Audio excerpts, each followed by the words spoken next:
Le 14 juin 2002 à 5 heures du matin, dans un appartement cossu du quartier d'Auteuil, dans le 6e arrondissement de Paris, un homme de 44 ans, Jean-Luc Dubois, fut retrouvé mort victime d'une crise cardiaque. Ce jour-là, alors que la France comme le reste du monde vibrait au rythme de la Coupe du Monde, personne ne prêta attention à ce décès. Le rapport d'autopsie était formel infarctus du myocarde. Aucune trace de violence, aucune lésion externe. La police classa l'affaire comme une mort naturelle. Au funérarium, son épouse Sophie, rentrée en urgence des États-Unis, s'effondra en sanglots devant le cercueil.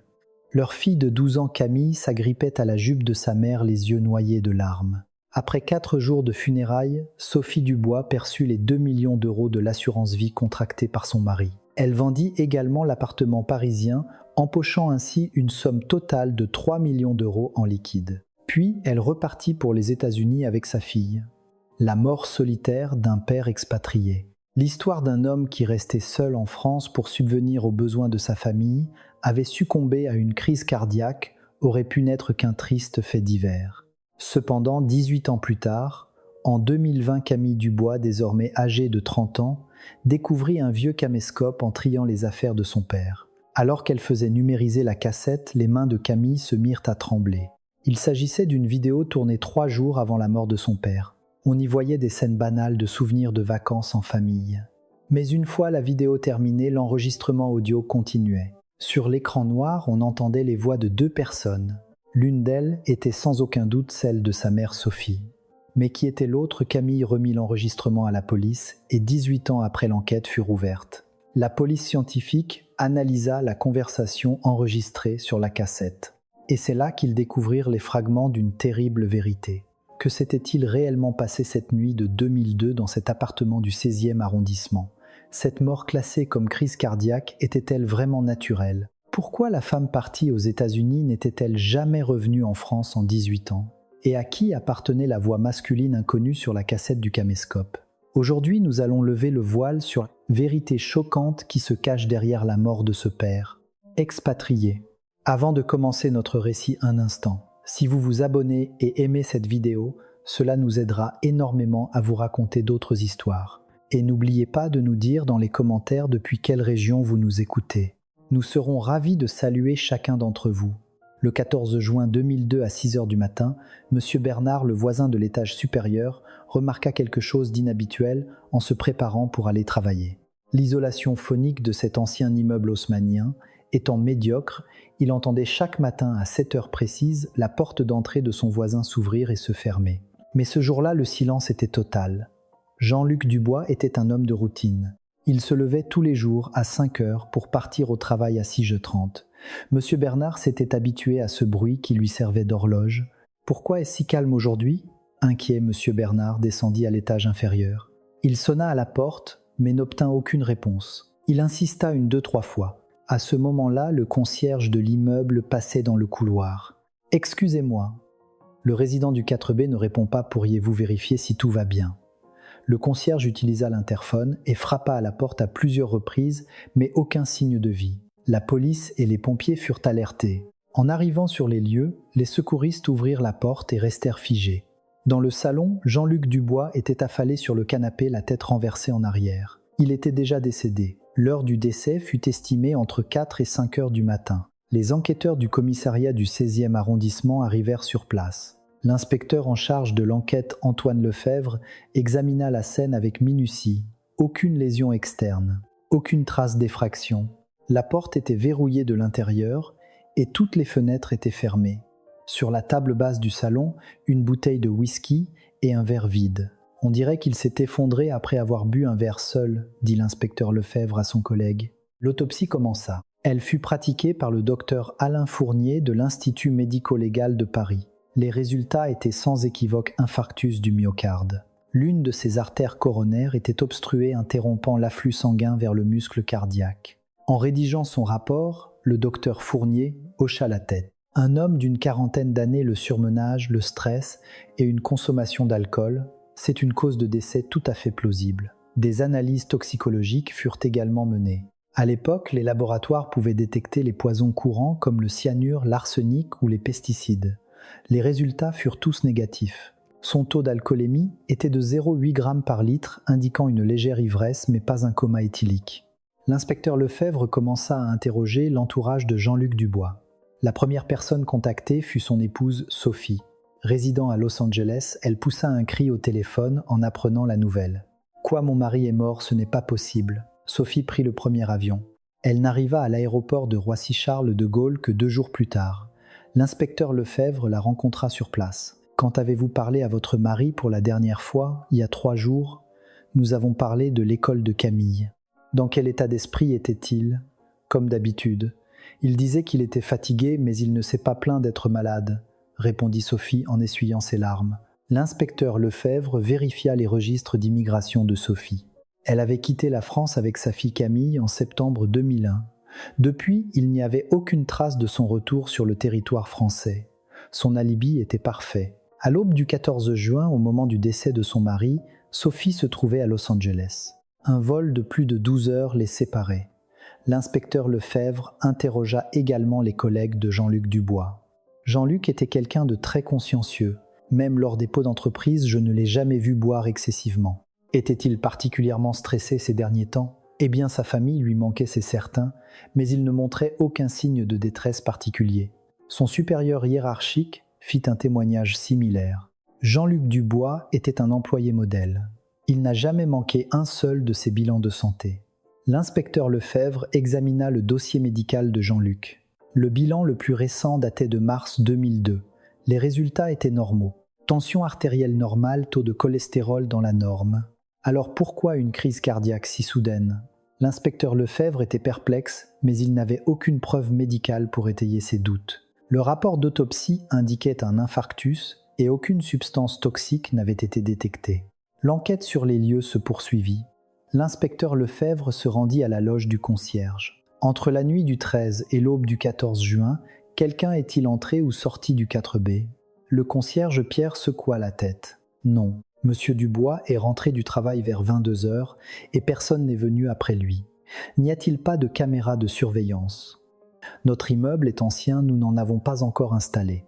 En 2002, les caméras de surveillance dans les immeubles d'habitation n'étaient pas monnaie courante, surtout dans les bâtiments de plus de 10 ans. L'inspecteur Lefebvre réprima sa déception. Il commença à interroger les voisins. Il rencontra Madame Leclerc qui vivait sur le même palier. « Avez-vous entendu un bruit étrange dans la nuit du 13 » ? « Non, c'était calme. Nous nous sommes couchés vers 23 heures et n'avons rien entendu. » Le voisin d'à côté confirma. Monsieur Dubois était un homme discret. Il n'a jamais fait le moindre bruit. L'inspecteur Lefebvre vérifia également les relevés téléphoniques de Jean-Luc Dubois. À cette époque, il fallait faire une demande manuelle auprès de l'opérateur téléphonique pour obtenir ces informations.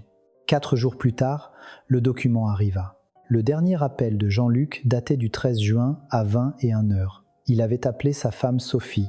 L'appel avait duré 3 minutes. L'inspecteur Lefebvre interrogea de nouveau Sophie. Quel était le contenu de cette conversation ? Je lui ai dit que Camille s'adaptait bien à sa nouvelle école américaine. Mon mari m'a dit qu'il était fatigué et qu'il allait se coucher tôt. A-t-il dit quelque chose d'inhabituel ? Non, rien du tout. Sa voix était normale, il ne s'est pas plaint d'être malade. Sophie se remit à pleurer. L'inspecteur Lefebvre consulta également les comptes bancaires de Jean-Luc. Le solde était de 43 000 €. Son salaire était versé chaque mois et il envoyait environ 3 000 € par mois aux États-Unis. Il n'y avait aucune transaction suspecte. Ses dépenses par carte bancaire étaient banales: épicerie, restaurant, station-service. Pas de problème d'argent donc, dit l'inspecteur Lefebvre à son collègue. Il vérifia aussi les contrats d'assurance de Jean-Luc. Il n'y en avait qu'un, une assurance vie. Souscrite en 1998, elle prévoyait un capital d'essai de 2 millions €. La bénéficiaire était son épouse Sophie. Ne pourrait-il pas s'agir d'un meurtre pour l'assurance ? Demanda un jeune inspecteur. L'inspecteur Lefebvre secoua la tête. Sa femme était aux États-Unis. Son alibi est en béton. Et l'autopsie a conclu à un infarctus et un tueur à gages. Il n'y a aucune preuve. Pas de blessure, pas de poison, pas d'effraction. Les enquêteurs étaient dans l'impasse. Toutes les preuves pointaient vers une mort naturelle. En dernier recours, l'inspecteur Lefebvre examina le téléphone portable de Jean-Luc. À l'époque, les téléphones avaient une fonction SMS, mais la capacité de stockage était si faible que les anciens messages s'effaçaient automatiquement. Il ne restait que 3 messages sur le téléphone de Jean-Luc. Un message publicitaire de l'opérateur, un message lié à son travail et un dernier de sa femme. « Camille va bien à l'école. Prends soin de toi aussi. » Un message tout à fait ordinaire. L'enquête fut classée en 2 jours. L'inspecteur Lefebvre rédigea son rapport. Suspect aucun. Cause du décès mort naturel par infarctus du myocarde. Preuve d'homicide inexistante. Son supérieur hocha la tête. C'est une triste affaire, mais on ne peut rien y faire. Les pères expatriés qui vivent seuls négligent souvent leur santé. Les funérailles durèrent 3 jours. Il y avait peu de monde. Quelques collègues de travail et quelques parents. Sophie en deuil était agenouillée devant le cercueil. Elle avait tant pleuré que ses yeux étaient bouffis. La petite Camille, 12 ans, était assise à côté de sa mère, la tête baissée. « Ma pauvre, c'est terrible », dit une parente en prenant la main de Sophie pour la réconforter. « Je n'aurais jamais cru que Jean-Luc partirait si soudainement. Il était en pleine santé. Qu'allez-vous faire maintenant? La vie aux États-Unis ne doit pas être facile. » Sophie répondit en séchant ses larmes. Camille doit continuer à aller à l'école là-bas. C'est ce que son père aurait voulu. Après les funérailles, Sophie se rendit à la compagnie d'assurance. Elle présenta le certificat de décès et le rapport de police. 1 semaine plus tard, les 2 millions d'euros furent virés sur son compte. Sophie mit également l'appartement parisien en vente. À l'époque, les prix de l'immobilier dans ce quartier étaient élevés. L'appartement se vendit en 3 mois pour 1 million d'euros. Sophie se retrouva avec un total de 3 millions d'euros en liquide. Puis, elle prit sa fille Camille et remonta dans un avion pour les États-Unis. L'inspecteur Lefebvre la raccompagna jusqu'à l'aéroport. « Laissez-moi vos coordonnées, au cas où nous aurions besoin de vous contacter pour des informations complémentaires. » Sophie lui tendit sa carte de visite. « N'hésitez pas à appeler. Je veux savoir tout ce qui concerne la mort de mon mari. » Mais l'inspecteur Lefebvre ne la recontacta jamais. L'affaire était classée, il n'y avait plus de raison d'enquêter. À l'automne 2002, l'inspecteur Lefebvre archiva le dossier. Jean-Luc Dubois, père expatrié, décès par infarctus du myocarde. L'encre sur la couverture du dossier s'estompa avec le temps. Pourtant, juste avant la clôture de l'enquête, un témoignage étrange était parvenu à la police. C'était 4 jours après la découverte du corps. Le voisin de l'étage, M. Bernard, s'était présenté au commissariat. « Monsieur l'inspecteur, en y repensant, il y a quelque chose de bizarre. » L'inspecteur Lefebvre le fit entrer dans une salle d'interrogatoire. « Qu'est-ce qui vous a paru bizarre ?» La nuit du 13 juin. Je me suis levé vers 2 heures du matin pour aller aux toilettes. Oui, et là j'ai entendu du bruit à l'étage du dessous. L'inspecteur Lefebvre se redressa. Quel genre de bruit? On aurait dit des voix. 2 personnes qui parlaient. Des voix d'hommes, de femmes. Monsieur Bernard hésita. Je ne sais pas trop. Le son était étouffé, j'ai juste entendu des murmures. Monsieur Dubois vivait seul, et vous dites avoir entendu 2 voix. Il me semble oui. Je ne suis pas certain, mais... L'inspecteur Lefebvre prit des notes. Avez-vous vu quelqu'un dans le couloir à ce moment-là? Non.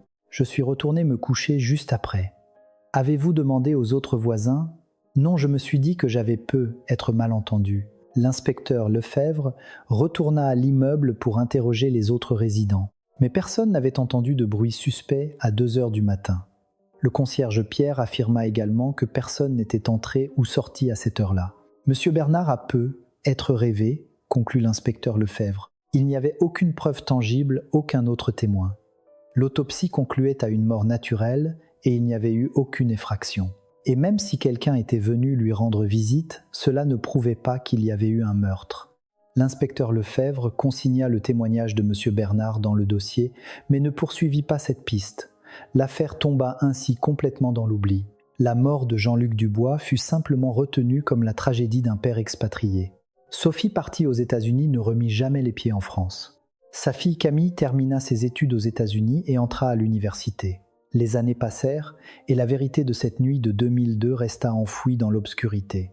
Mais personne ne se doutait que 18 ans plus tard, une vieille cassette de caméscope allait tout remettre en question. Mesdames et messieurs, jusqu'à présent, nous avons vu comment l'équipe d'enquête de 2002, avec des moyens analogiques, n'a pu que conclure à une mort naturelle. Un alibi qui semblait parfait, un rapport d'autopsie formel et un unique témoignage troublant mais vite écarté. Mais 18 ans plus tard, quelle vérité la cassette découverte par la fille Camille allait-elle révéler et qui était le propriétaire de la voix enregistrée dessus? La suite de notre récit va vous dévoiler les détails choquants de la réouverture de l'enquête. En mars 2020, Camille Dubois, désormais âgée de 30 ans, rangeait le grenier de sa maison à Los Angeles. Le confinement dû au Covid, un œuf l'avait poussée à faire du tri. Au milieu de boîtes poussiéreuses, une vieille sacoche attira son attention. « Qu'est-ce que c'est ?» Camille l'ouvrit. À l'intérieur se trouvaient les effets personnels de son père Jean-Luc Dubois. Une montre, un portefeuille, des cartes de visite et un caméscope. Camille prit l'appareil. C'était un Handycam, un modèle populaire au début des années 2000. C'est celui de papa. Elle essaya de l'allumer, mais la batterie était complètement déchargée. Elle fouilla la maison et trouva un adaptateur. Elle le mit en charge. 2 heures plus tard, le caméscope s'alluma. Un menu apparut sur le petit écran LCD. Il y avait une cassette à l'intérieur. Camille appuya sur le bouton de lecture. Sur l'écran apparut un paysage de bord de mer en été 1999. On voyait une jeune Camille construisant un château de sable et on entendait la voix de son père. Camille regarde la caméra. « Ah, ah !» Les yeux de Camille s'embuèrent. La vidéo continua. Le nouvel an, 2000 en famille, la fête de l'école de Camille en 2001, une sortie au parc d'attractions au printemps 2002. Des moments simples et heureux. Mais après la dernière séquence, la cassette continuait de tourner. L'écran devint noir. Son père avait dû poser le caméscope quelque part après avoir fini de filmer. Camille allait faire une avance rapide quand elle s'arrêta net. À travers l'écran noir, elle entendait un son faible, une voix d'homme. « Tu es sûr que ça va marcher ?» Camille monta le volume au maximum. Puis, une voix de femme enchaîna. « Ne t'inquiète pas, avec ça son cœur s'arrêtera. » Les mains de Camille se mirent à trembler. La voix de femme était sans aucun doute celle de sa mère Sophie. « Mais si on se fait prendre ?» reprit la voix d'homme. Une voix inconnue. « On ne se fera pas prendre. L'autopsie conclura à une crise cardiaque. J'ai vérifié auprès d'un médecin. » « Vraiment ? Oui. Rentre aux États-Unis et attends. Je m'occupe de tout et je te rejoins. » « D'accord. » Ensuite, on n'entendit plus que le bruit d'une porte qui se ferme.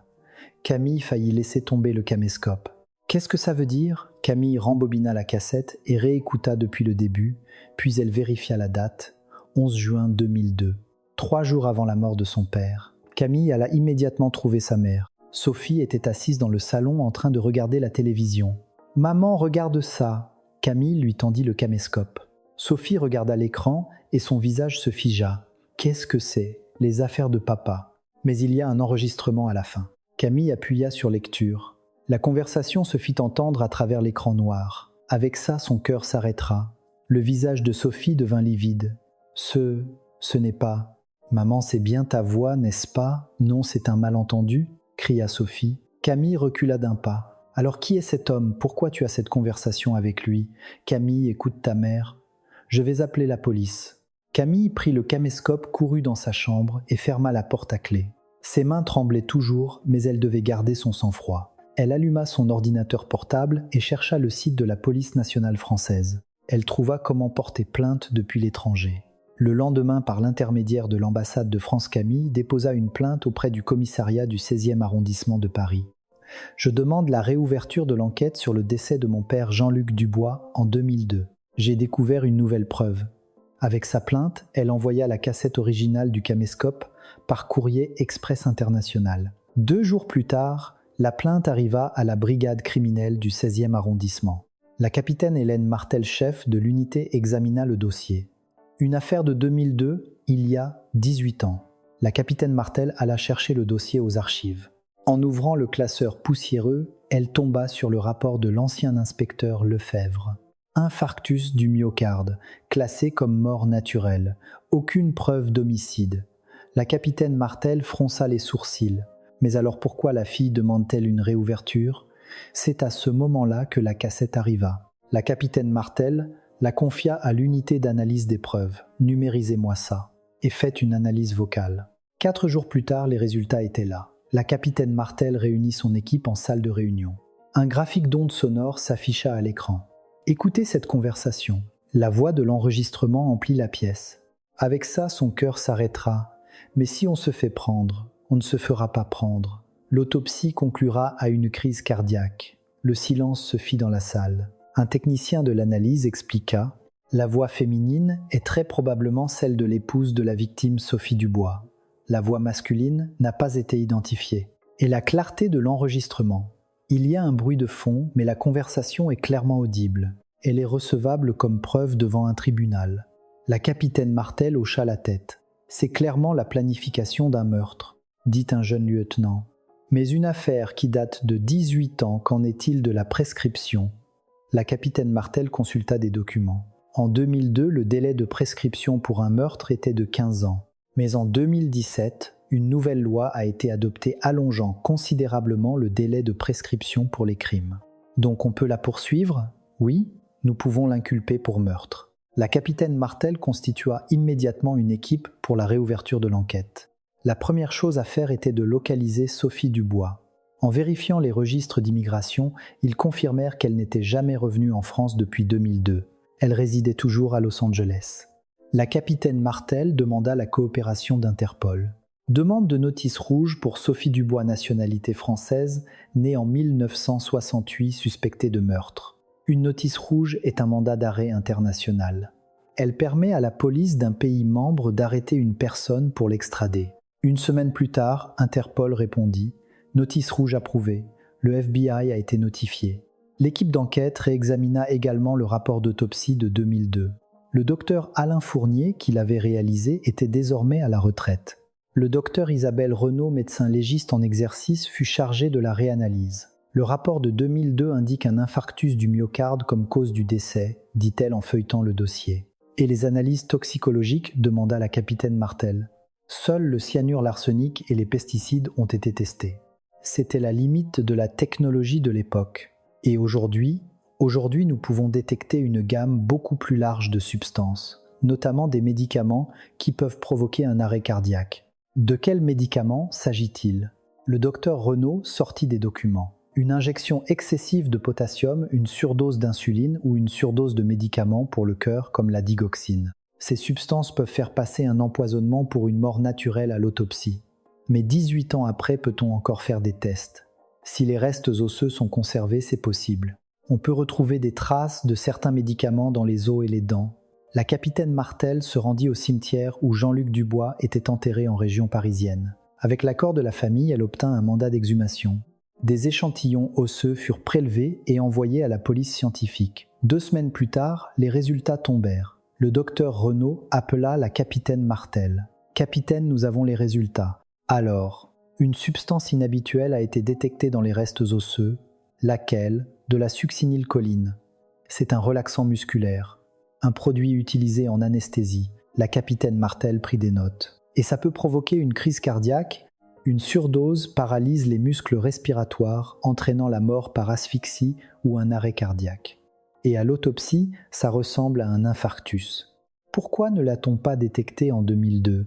À l'époque, cette substance ne faisait pas partie des tests standards. De plus, la succinylcholine se dégrade très vite dans l'organisme. Quelques jours après la mort, elle est quasi indétectable.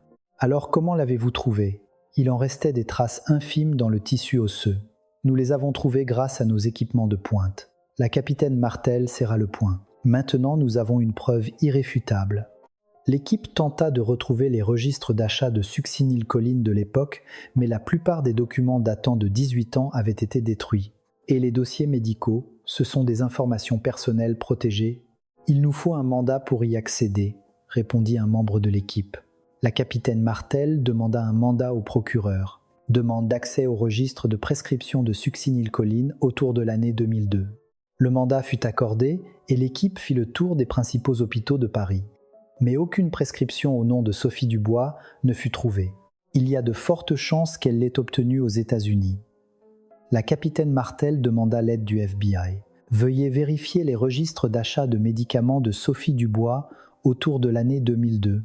En mai 2020, le FBI répondit. Nous avons arrêté Sophie Dubois. Elle fut arrêtée à son domicile de Los Angeles. La police américaine avait débarqué à l'aube avec un mandat. Sophie Dubois, vous faites l'objet d'une notice rouge du gouvernement français pour suspicion de meurtre. Vous êtes en état d'arrestation. Sophie se mit à crier.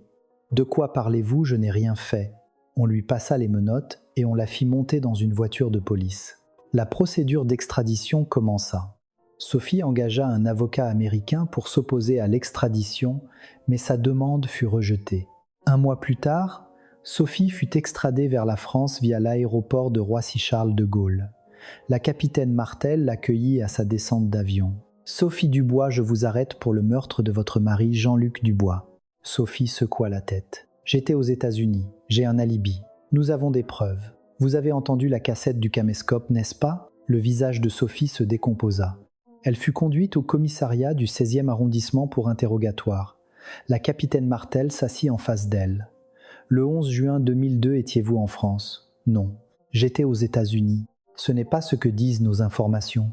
Pourquoi mentirais-je ? Je suis resté aux États-Unis sans interruption depuis 2001. » La capitaine Martel sortit un dossier. « Alors qu'est-ce que c'est que cet enregistrement ?»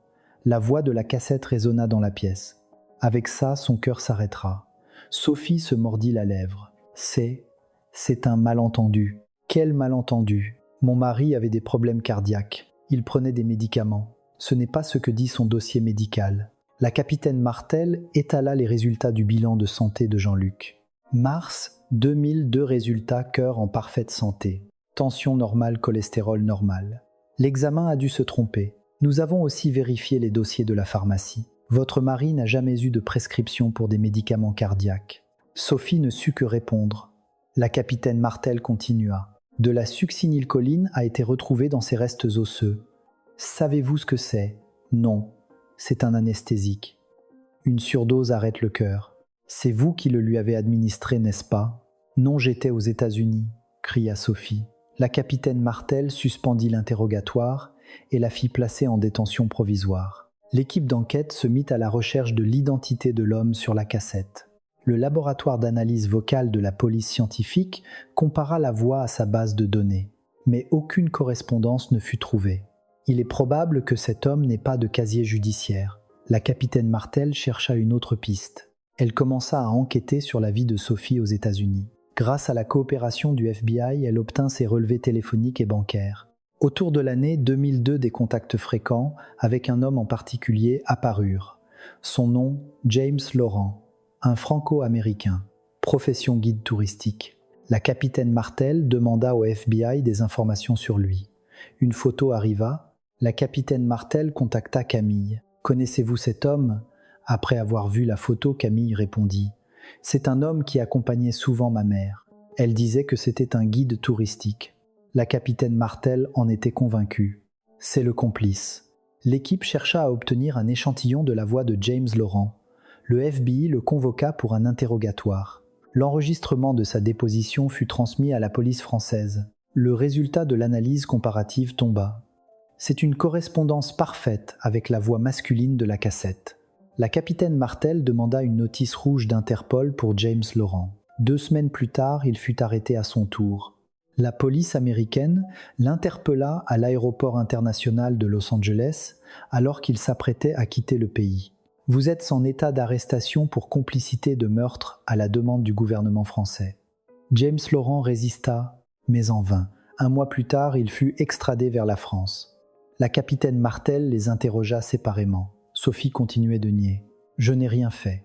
Mon mari est mort d'une crise cardiaque. » Mais James Laurent lui était différent. Assis dans la salle d'interrogatoire, il transpirait abondamment. La capitaine Martel lui fit écouter la cassette. « C'est bien votre voix, n'est-ce pas ?» James Laurent baissa la tête. « Avez-vous en complicité avec Sophie Dubois assassiné Jean-Luc Dubois ? » Je n'ai fait que suivre ses ordres. » « Qui vous a donné ces ordres ? » ?»« C'est Sophie. » D'une voix tremblante, James Laurent commença à parler. « Racontez-moi tout depuis le début. » La capitaine Martel appuya sur le bouton d'enregistrement.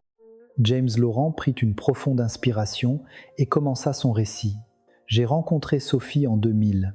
Je travaillais comme guide touristique à Los Angeles et elle était l'une de mes clientes.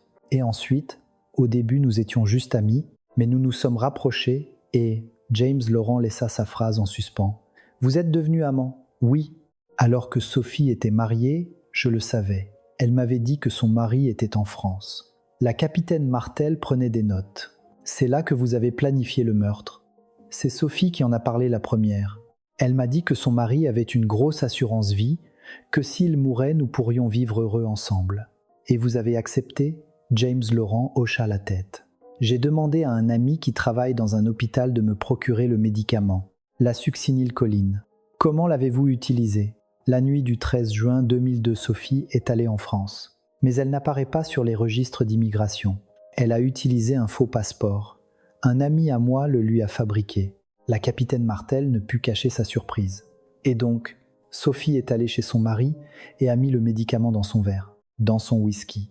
Une fois son mari effondré, elle est partie directement à l'aéroport et a pris un vol le lendemain matin très tôt, pour revenir à Los Angeles, pour se fabriquer un alibi. Oui, au moment où le corps a été découvert, elle était déjà de retour aux États-Unis. La capitaine Martel respira profondément. Le crime qui avait semblé parfait pendant 18 ans venait enfin d'être révélé. Chers auditeurs, vous avez vu comment la cassette découverte par Camille a fait remonter à la surface une vérité vieille de 18 ans. Un anesthésique détecté dans les restes osseux grâce aux dernières technologies Sophie et son complice James arrêté grâce à une notice rouge d'Interpol et les aveux choquants de ce dernier. Mais ce n'est pas encore terminé. Sophie continue de nier les faits et les seuls aveux de James ne suffiront peu, être pas à la faire condamner. Dans la dernière partie de notre récit, nous verrons comment le procureur et la police ont assemblé les dernières pièces du puzzle pour traduire Sophie en justice et quel sera le verdict final du tribunal. Restez avec nous. Après les aveux de James Laurent, la capitaine Martel convoqua de nouveau Sophie Dubois en salle d'interrogatoire. James Laurent a tout avoué. Le visage de Sophie se durcit. Ce que cet homme raconte ne me concerne pas. Il a déclaré que vous êtes entré en France avec un faux passeport pour assassiner votre mari. C'est un mensonge jeté aux États-Unis, s'emporta Sophie en frappant la table. La capitaine Martel étala calmement des documents. Le FBI a perquisitionné votre domicile. Voici la liste des objets saisis. Le document listait les objets trouvés chez Sophie. Un reçu de la boutique Duty Free de l'aéroport de Roissy-Charles de Gaulle daté de juin 2002 a été retrouvé. Le visage de Sophie devint cireux. Ce n'est pas à moi. Il a été payé avec votre carte de crédit. La capitaine Martel lui tendit une copie du reçu. 13 juin 2000, 22340 5 terminal 1, Roissy-Charles de Gaulle. Sophie se mordit la lèvre. J'étais à Los Angeles ce jour-là. Nous avons aussi vérifié les registres d'immigration de LA. Vous êtes bien arrivé à l'aéroport de Lax le 14 juin à 8h du matin. Ça prouve bien que je n'étais pas en France. Le vol Paris-Los Angeles dure 12 heures. Si vous partez dans la nuit du 13, vous arrivez le matin du 14h local. Sophie était à court d'arguments. La capitaine Martel continua de présenter les preuves. Nous avons aussi trouvé le faux passeport. Il était caché dans une boîte dans votre grenier. Une copie du passeport fut posée sur la table. La photo était celle de Sophie, mais le nom était différent, Michel Leblanc. Avec ce passeport, vous avez quitté Los Angeles le 12 juin pour arriver à Paris le 13. Et vous êtes reparti à l'aube du 14. Sophie baissa la tête. Vous avez cru pendant 18 ans avoir commis le crime parfait. Mais la cassette que votre fille a retrouvée a tout fait s'écrouler. La capitaine Martel termina l'interrogatoire et rédigea le rapport pour le parquet. Nous demandons la mise en examen de Sophie Dubois et James Laurent pour assassinat. L'affaire fut confiée à une section criminelle du parquet de Paris. Le procureur en charge était Vincent Giroux. Il examina le dossier avec la plus grande attention. Les preuves sont solides, mais le problème reste la crédibilité des aveux du complice. Une réunion eut lieu au bureau du procureur.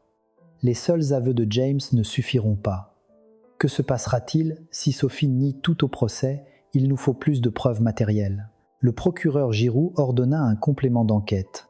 Retrouver les enregistrements des caméras de surveillance de Roissy du 13 juin 2002. Des enregistrements de 18 ans, pensez-vous qu'ils existent encore? Le délai de conservation légale est dépassé, mais on ne sait jamais. Vérifiez. Un enquêteur se rendit auprès des aéroports de Paris, mais comme prévu, les enregistrements avaient été effacés depuis longtemps. La durée de conservation est de 3 ans, tout a été effacé en 2005. Le procureur Giroux chercha une autre piste. Et les listes de passagers des compagnies aériennes? C'est possible. Les compagnies conservent ces registres pendant plus de 10 ans. L'enquêteur demanda la coopération d'Air France. 2 semaines plus tard, la réponse arriva. Nous avons bien une passagère au nom de Michel Leblanc sur le vol pour Los Angeles du 14 juin 2002 à 2h du matin. Le procureur Giroux hocha la tête. Le numéro de siège, 12A. Obtenez la liste des passagers des sièges voisins. La compagnie aérienne fournit la liste. Le procureur l'examina nom par nom. Retrouvez ces personnes et demandez-leur s'ils se souviennent de quelque chose. Les enquêteurs se lancèrent à la recherche de ces passagers 18 ans après. Beaucoup étaient injoignables, mais ils en retrouvèrent quelques-uns. L'un d'eux était le passager du siège 12B. Il s'appelait Monsieur Duval, un cadre d'une trentaine d'années à l'époque. Un enquêteur le rencontra. « Vous souvenez-vous avoir pris un vol de nuit pour Los Angeles le 14 juin 2002 ?»« C'est si loin, » dit Monsieur Duval perplexe. « Vous souvenez-vous de la personne assise à côté de vous ?»« Pas vraiment. » L'enquêteur lui montra une photo de Sophie Dubois. « Avez-vous déjà vu cette femme ?» Monsieur Duval regarda la photo attentivement. « Ah oui, je me souviens d'elle. Vraiment, oui, elle n'a pas arrêté de pleurer pendant tout le vol. Ça m'avait marqué. » L'enquêteur prit des notes. « Comment pleurait-elle ? Pas bruyamment, mais les larmes coulaient sans cesse. Je me souviens lui avoir donné un mouchoir. Merci. Accepteriez-vous de témoigner au tribunal ? Bien sûr. » Le procureur Giroux avait obtenu une preuve supplémentaire. En août 2020, la première audience eut lieu à la cour d'assises de Paris. Le président était le juge Philippe Delacroix. Dans le public, Camille était assise. Sur le banc des accusés, Sophie Dubois et James Laurent étaient assis côte à côte menottés. Le procureur Giroux lut l'acte d'accusation.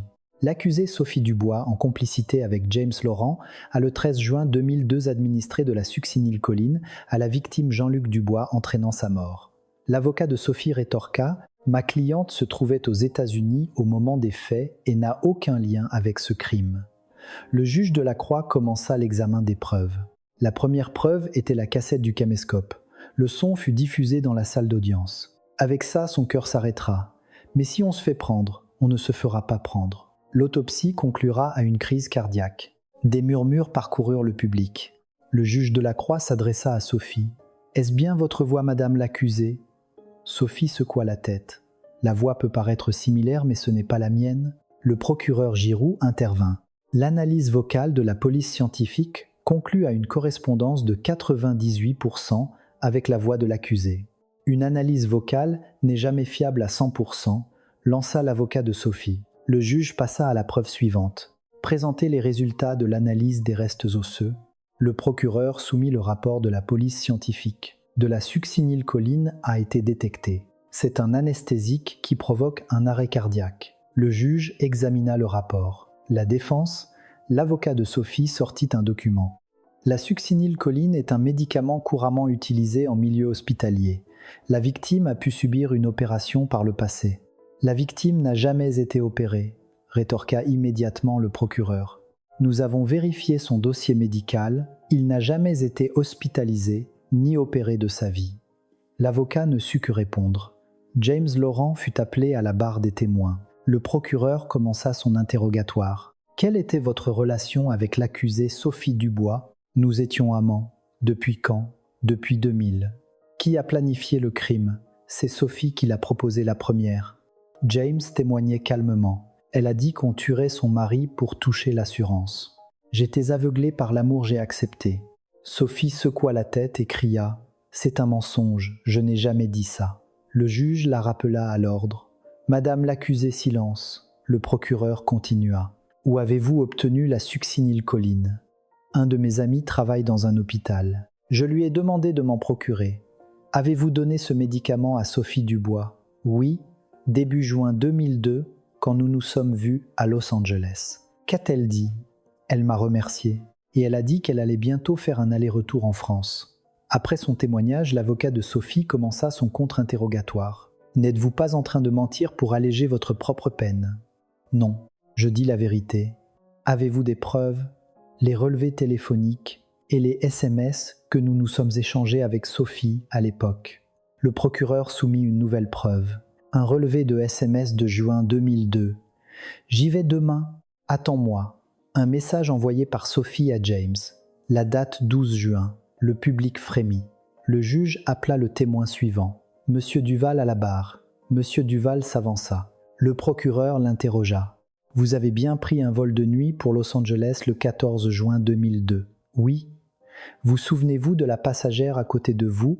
Monsieur Duval désigna Sophie. « C'était cette dame. Vous en êtes certain ? » « Oui. Je lui ai donné un mouchoir parce qu'elle n'arrêtait pas de pleurer. » Sophie baissa la tête. Le juge mit fin à l'examen des preuves. « La prochaine audience aura lieu dans un mois. Préparez vos plaidoiries finales. » En octobre 2020, l'audience des plaidoiries finales eut lieu. Le procureur Giroux prit la parole en premier. L'accusée Sophie Dubois a cru pendant 18 ans avoir commis le crime parfait. Elle est entrée en France avec un faux passeport, a assassiné son mari et s'est créé un alibi en faisant croire qu'elle était aux États-Unis. Le procureur énuméra les preuves une par une. La voix sur la cassette, la succinylcholine, le reçu de la boutique Duty Free, la liste des passagers et le témoignage oculaire. Toutes ces preuves démontrent sans l'ombre d'un doute la culpabilité de l'accusée. Elle a volé l'argent que son mari avait gagné et les 3 millions d'euros de son assurance vie pour s'enfuir aux États-Unis. Elle a privé sa fille de son père et a feint le chagrin pendant 18 ans. Le procureur haussa la voix. Cette affaire est jugée sous l'empire de la loi de 2017.